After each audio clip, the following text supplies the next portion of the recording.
What is going on, Wastelanders? It is me, the Lone Vault Wanderer, with another Fallout 4 video. So the topic of today's video is how Fallout 4 voice actors have recorded over 13,000 lines of dialogue each for the game. Now the article that I'm talking off of, as always, is linked in the description below, but I'm going to be highlighting the main points. So the article starts off by saying, since Fallout 4 will have a voice player character and the option to play as either a man or a woman, every line and piece of dialogue from the protagonist must be recorded with two actors. Thanks, IGN. In a game as vast as Fallout, that's a lot of talk to cover. In an interview with Telegraph, director Todd Howard revealed that voice actors Courtney Taylor and Brian T. Delaney have spent 2 years recording over 13,000 lines of dialogue each for the upcoming Fallout 4. Quote, a lot of games have voice characters, but what they don't want to give up is all the dialogue options, Howard told Telegraph. So for us, a lot of it was logistical. The voice actors have been recording for 2 years. They've each done over 13,000 lines of dialogue. So to be able to do that makes a difference. You still have choice. The article continues that the two actors could also bring something different to the game depending upon which gender you choose. According to Howard, we were lucky to find two great voice actors. And it's interesting because she may read things or act things differently than he does. So scenes may play out differently depending on whether you are playing the game as a male or a female.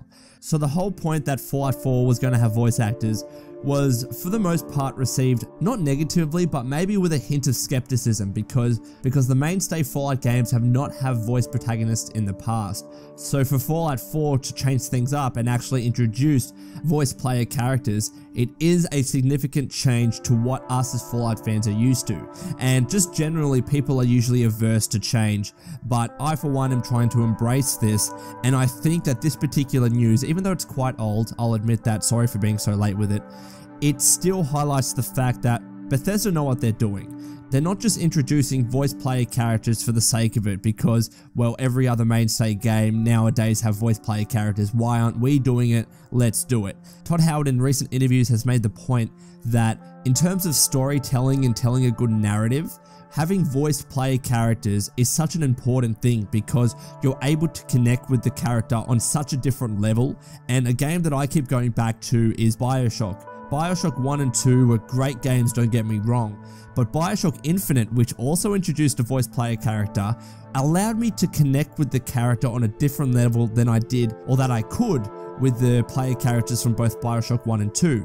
In terms of Booker DeWitt from BioShock Infinite, I actually empathized with him as a character. I felt his raw emotion, and that's something that you just couldn't do with BioShock 1 and 2. Not that they were bad games, I actually prefer BioShock 1 and 2 over Infinite, but in terms of the narrative, and in terms of telling a great story, and in terms of connecting with the main character, BioShock Infinite succeeded where BioShock 1 and 2 just could not.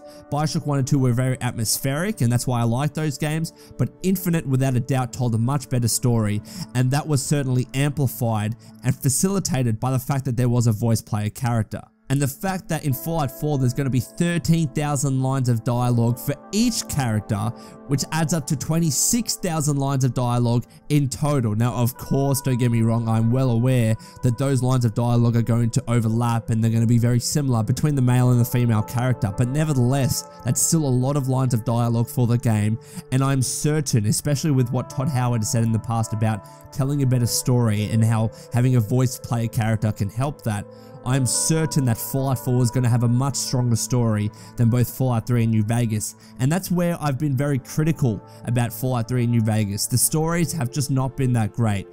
Fallout New Vegas was a bit better than Fallout 3, but I still find them overall to be quite bland. So if Bethesda is still able to replicate and improve what has currently made Fallout games so great, and then introduce a better story on top of that, I honestly think that we are going to have a tremendous game on our hands here in the form of Fallout 4. So anyways, Wastelanders, thank you so much for watching this video. I'm just going to highlight again somebody that I would love for you to check out. He is a YouTuber named TJ or Tuxie. He's been a long friend of my channel. The link to his channel and also a recent video that he has done are both linked in the description below. I would highly recommend to go like his channel and subscribe to him if you're a Fallout fan. He actually creates really good content because he had a YouTube channel in the past which got to around 100 subs and then he deleted that channel. But regardless of how big he was or not, he still produces great content and I actually love to watch his videos. So please go check out his channel and subscribe to him if you like what you see. So anyways, Wastelanders, that's all from me. This has been the Lone Vault Wanderer. Please take care of yourself, and as always, keep fighting the good fight.